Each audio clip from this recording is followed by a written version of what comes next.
सुकापूर येथे एकनाथ भोपी सामाजिक विकास मंडळाच्या वतीने श्री रामायण कथा भक्ती ज्ञानामृत सोहळ्याचे आयोजन करण्यात आले आहे।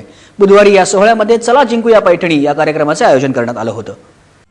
एकनाथ भोपी सामाजिक विकास मंडळ यांच्या वतीने सुकापूर येथे श्री रामायण कथा भक्ती ज्ञानामृत सोहळ्याचे आयोजन करण्यात आले आहे।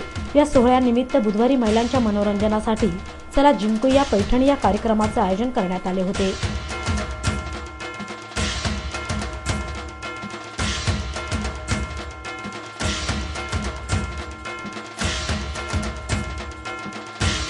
या कार्यक्रमाचे उद्घाटन जिल्हा चिटणीस मंडळ सदस्य आर.डी. घरत यांच्या हस्ते करण्यात आले। यामध्ये महिलांनी मोठ्या संख्येने सहभाग घेत विविध खेळातून आपल्या कलागुणांना वाव दिला।